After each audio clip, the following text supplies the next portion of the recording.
I'm Mike Vardy. Meal planning is important because it prevents us from being a disappointed wreck when dinner time comes around and we have no clue what to make, or even if we have the ingredients to make the meal. It's a time and a money saver, but most importantly, it frees up valuable brain space. Creating a meal plan prepares us for the week to come and gives us peace of mind that we're organized and can feed ourselves and our family. That's why I do it, and that's why Plan to Eat helps me do it. Your subscription includes access to the Plan to Eat website and fully featured mobile apps on iOS and Android. And Plan to Eat gives you the tools to clip and organize recipes from any website, the ones your family loves and that fit your dietary preferences and needs. And you can create a meal plan around your schedule. Then what happens is the Plan to Eat software automatically creates an organized shopping list based on your plan. So sign up for your free trial at plantoeat.com/timecrafting. That's plantoeat.com/timecrafting. The coupon will be automatically applied to your account and can be used when you're ready to subscribe. It's valid for new customers only. Give Plan to Eat a try today. And this is the Productivityist Podcast.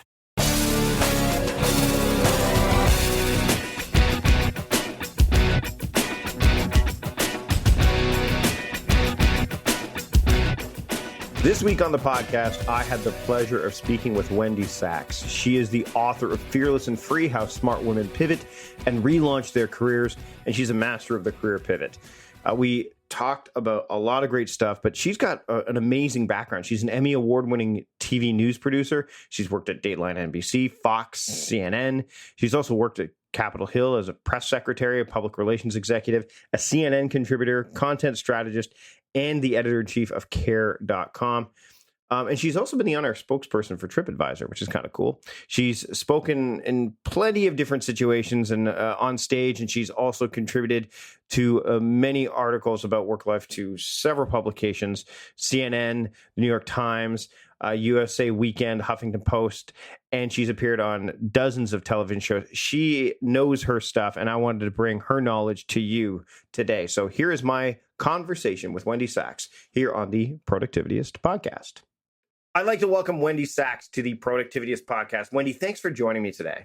Oh, thanks so much for having me. So I'm a big believer in, I'm a bit of a Green Lantern fan. A lot of people know that they've been listening to the show for a long time. And the Green Lantern, this is more of a comic book lesson for you at this point. I get it. I get it. Okay. I'm down with comic book heroes. My husband's a big fan of Green Lantern and all of those DC hero comics. Yeah. So when I see the term fear and fearless in the book Fearless and Free, I immediately gravitate towards that because Green Lantern's main enemy is, well, his weakness is the color yellow, but we'll let that cast aside. It's representative of fear.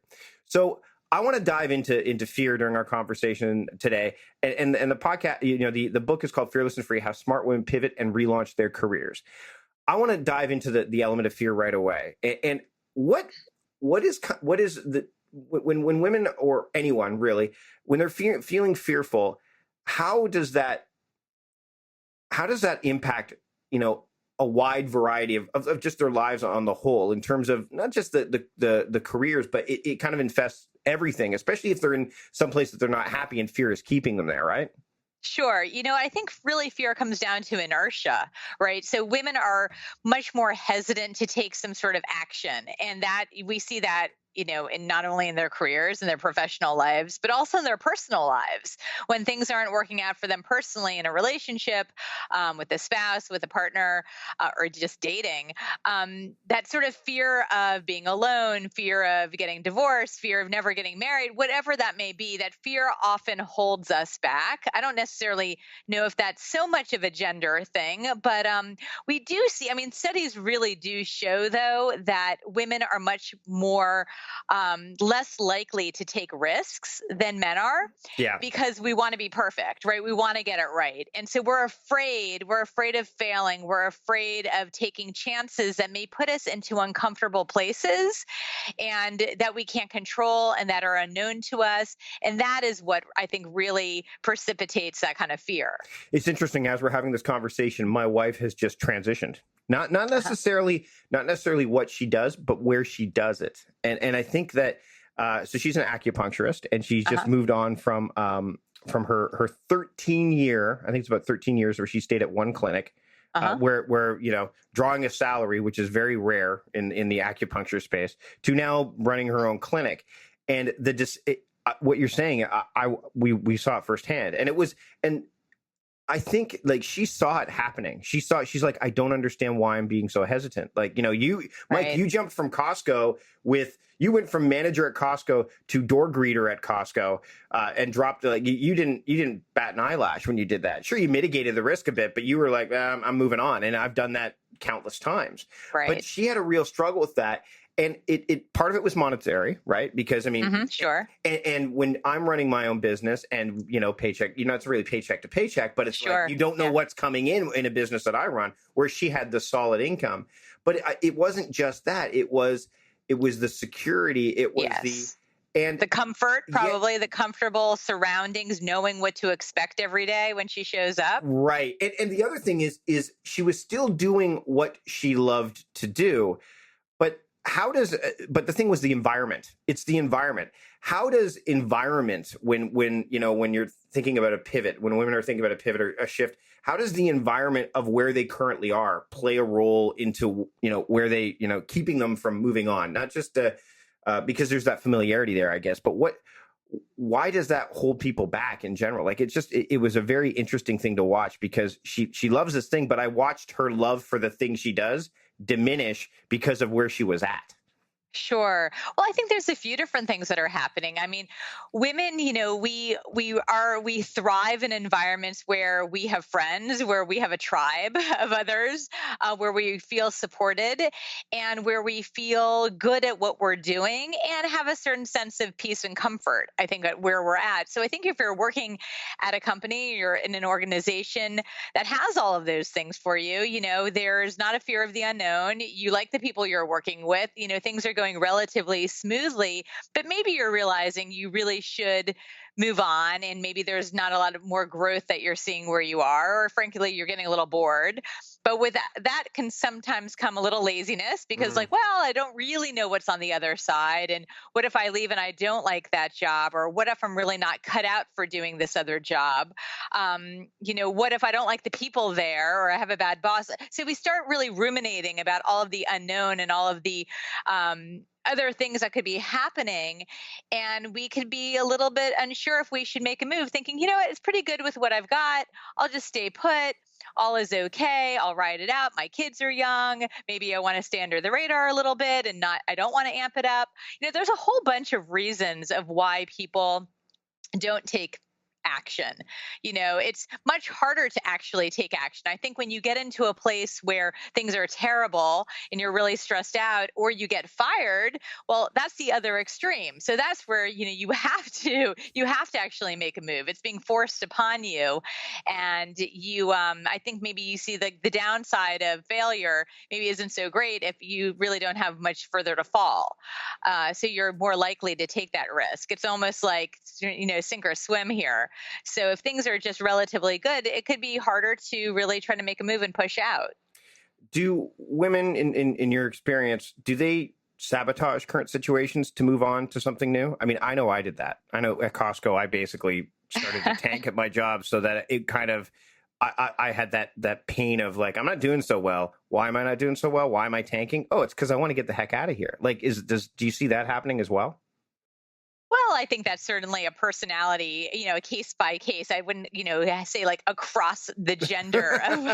Yeah, we just like direct things and then that we're sabotaging our jobs on a daily basis just so we could feel forced to make a move. I would say probably that's not the case, because, I think if we're going to really have sort of a gross stereotype and put something, on what women do in the workplace, it's that we try to get along. We're more collaborative. We're not really trying to be so abrasive. In fact, I write a lot about this in the book. I talk about the double bind that women in leadership face and how I was called too abrasive, and that I needed to dial it back. I got this like very depressing performance review, and they basically said, keep your head down, don't be so loud. And that to me was my message that I needed to leave. Right. So I don't think I was trying to sabotage my job. I was just being me, and it wasn't well received in my workplace. And interestingly enough, my boss was a woman. And I did try to dial it back. And I started at my next job, I started apologizing a lot and saying sorries and using all of those shrinker words that really diminish a woman's power. But because I wanted to be well liked and not be called abrasive, I really tried to change my own sort of personal interaction strategy. And until I realized, well, that's a big mistake too. Yeah. And I think what I did was like the last resort thing, when you just don't kind of, and when you feel like trapped and you do something that, because it's not healthy, it's not wise to do that either, because you're burning bridges and you're probably putting yourself, you don't want to go out like that and then come into another situation with that being the last taste you kind of left in somebody's mouth. My wife, you don't want to burn down. You don't want to burn down the house as you're leaving. No. That's not a good thing. It's not such a great strategy. No, I would not recommend it. No matter what gender you are. Right. So my wife, when this situation came along for this new opportunity, it literally was something that popped up in her Facebook feed. This new clinic, and it was very serendipitous. She obviously saw the opportunity there and took advantage of it. But you talk about how we could engineer our own serendipity. Can you dive into that and unpack that a little bit? Yeah, I love this concept. And it does sound a little bit vague, and it's a little hard to try to explain. I give anecdotes in the book just to try to bring it to life. But really, I think that concept of serendipity, most of us really think of it as like a happy accident, right? Like great things happen. They just sort of magically happen. But actually, we can engineer our own serendipity. And this has become sort of trendy in this startup world and at creative agencies, advertising agencies, and places like that, where they've realized that creative forces, when they collide, great things unexpectedly happen. And apparently that was the origin story of the birth of Gmail, that at Google, these random different people from different parts of the organization and different engineers came together. They were sitting at the cafeteria, and boom, there was Gmail.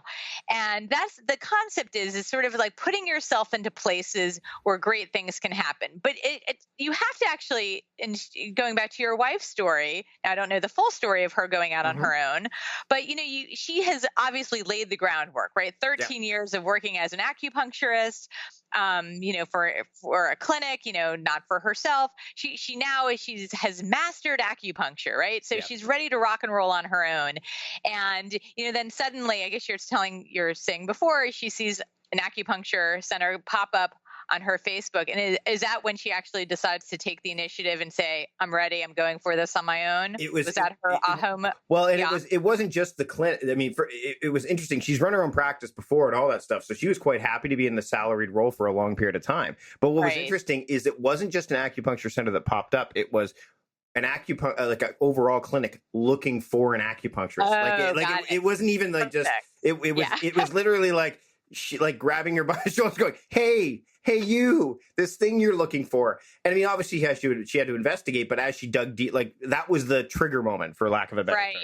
Right. Well, so it was like the acupuncture gods were looking down upon your wife and like literally arising in her Facebook feed. Well, that's fantastic. So at that moment, so maybe if she were in a different, headspace earlier in her career, that would come up and maybe she would think, oh, that's interesting. I know someone who should take that job, right? Yep. But now she's ready for this opportunity. So part of engineering your own serendipity is to have really an open mindset about what it is that you're looking to do and to be able to explore those other boundaries. And there's a lot of sort of sociological concepts that go into this and studies and science behind this whole idea that doors open doors open doors. And it's when you get yourself into the right place, sometimes that's literally the right room of people at networking events, and you see how your skill set may be able to overlap with someone else. And you can see how collaboratively you may be able to work together or help someone else or benefit someone else and also benefit yourself in the process. And you see, and you're open to other ideas. So it's sort of your background, your experience, coming together with matching your, your vision of where you want to be, and then seizing on that moment. The final and most important piece of all of this, of course, is taking some action. So circling back to your wife, if she sees this popping up on Facebook, but she decides not to pick up the phone and make a phone call, well, then she will never move forward with, with this project, right? So it's being able to have enough confidence in yourself at that moment to say, hey, I can do this, and or can, how can we work together, or can we meet, or taking that starting that momentum to drive yourself to create those great opportunities. We can actually engineer these great moments for ourselves. We need to be aware of them, then we need to seize on them. I want to dive into something that I think a lot of people struggle with, both men and women, and this is kind of the idea of branding without bragging, which you touch on. Because a lot of people, they struggle with that. The balance, but like, where's the fine line between, okay, this is me kind of throwing, putting myself out there versus this is me, putting myself out there to the point where it's like, okay, relax.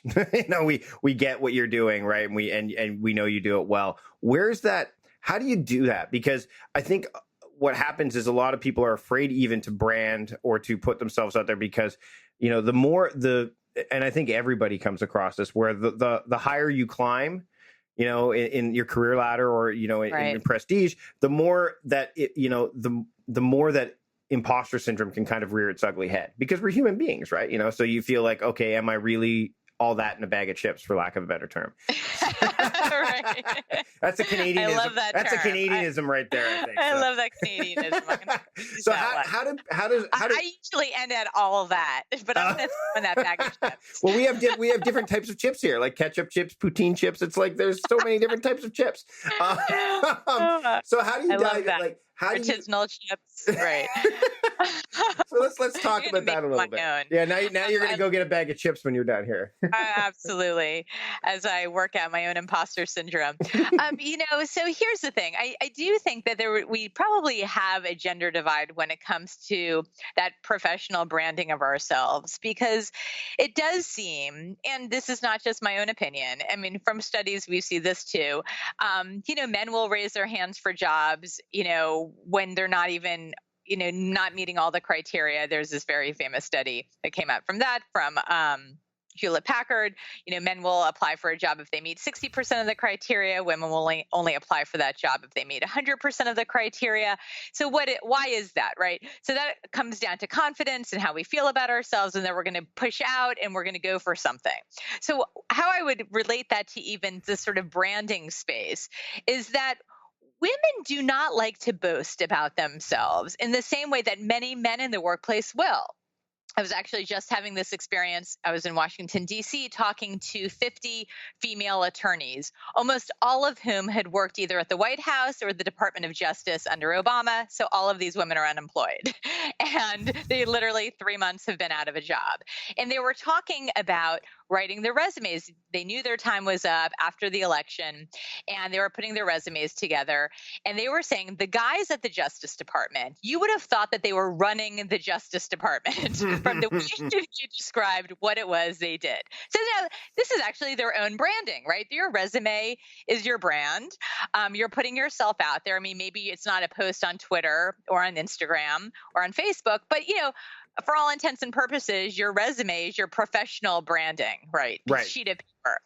And so they would really own they were like doing everything. They were, running immigration. They were, civil rights, whatever the unit, they were running that. And where the women would say, well, I was on that team and I went to some of those meetings. I don't know if I can really say that I did that. And so we have such a harder time with owning what it is that we've done. We like to put it all on the team rather than us. And that's a real problem, because in today's world, we need to brag a little bit and we need to get comfortable with that. And bragging isn't necessarily a dirty word. Obviously, if you're super aggressive and obnoxious about it and constantly in people's faces, well, that's also just not good protocol, and people just won't like that. But on the other hand, women seem to do the opposite. And we really just hold back on what it is that we do well. And we don't like to put a spotlight on our skill set or ourselves. And also, it's interesting because clearly, the job that you're doing with your podcast and getting all the recognition, you are in the spotlight. And that is part of your job, frankly, at this point, is to make these lists, right? It's like to get included in an Inc. list, and that helps grow your business. But as these women at Justice pointed out to me, their job was not to be in the spotlight. Their boss was President Obama. Yeah. He's the boss, right? So they're actually not used to having to really, brag about themselves or boast about what they've done, because they truly are part of a team. And it's not, so depending on the industry, it can be challenging for women to really get in front of all of this. And there's definitely also generational things happening. I mean, I've got kids, and my kids have no problem with their personal branding. I mean, they are out there in full force on Instagram. My teenage son even is running his own Instagram marketing company. And I mean, he's all over the place, and he has, again, it is part of his DNA at this point. So I do think, clearly there's a fine line between being super obnoxious out there, but also, we do need to really sort of take ownership of what it is that we do well. And if we don't create that visibility for ourselves, particularly today when everything is social, everything's on social media, we're going to have missed opportunities. If people are not thinking of our name, if we're not on that list, if we're not part of that conversation, that great magic, those jobs, all of those, opportunities are just not going to happen for us. It's amazing when you start to take advantage of that, when you start to, put stock in that, because it does things like grow your confidence. It allows you to do things that, you kind of felt inhibited to do, which is exactly the kind of stuff you touch on. I want to ask you, what are you fearful of? And then how do you get around it? Because I mean, I think no matter who we are, we might have been afraid of something before, but now we've gotten past it, but something else kind of rears its head. Is what still gets to you, and how do you get around it? Because I think that'll be really helpful for my audience. Yeah, I mean, there's a few different things. It's funny, that question just came up earlier for me today with something else. And I think I'm fearful of not being relevant. I think I'm fearful. I think that is what really was the origin for me writing the book, was that my industries, I've been in media, television, PR, the whole sort of storytelling. It was not called storytelling when I started, by the way, which is why I'm feeling like I could become irrelevant soon. And it wasn't called content. It was called writing. It was called journalism. So my industries, and by the way, I'm a solid Gen Xer. I'm over 40, and so I feel like the ageism is starting so much younger than ever before. I feel like that I'm becoming too expensive for my industry. And I don't want to say for companies. I don't work in finance. I'm not at a hedge fund. Places where they value people with a little more experience and can compensate them for that experience. So my fear is that the industries of media and advertising, marketing, entertainment, all of those have really cheapened themselves. And I don't mean in the quality of the content as much as that they're not valuing good writing or paying people for the experience that they may have, because they realize that there's all of these platforms where they can get things, if not for free, they're getting things incredibly inexpensively. Digital has transformed the entertainment world, and it's very hard for myself. I was a TV producer and I've done some documentary work, but for other friends of mine in the industry to make a living anymore. So the real fear is monetizing my skill set, staying relevant in a disruptive world where it's not just that people are younger, it's that they just are not paying for experience anymore. That to me is actually it's a very real factor. And that's why there's this whole gig economy, and people are doing 10 jobs, which, by the way, is really exhausting. Yeah. It doesn't allow you to necessarily give your all if you're trying to split your focus amongst 10 different gigs. You're right. The gig.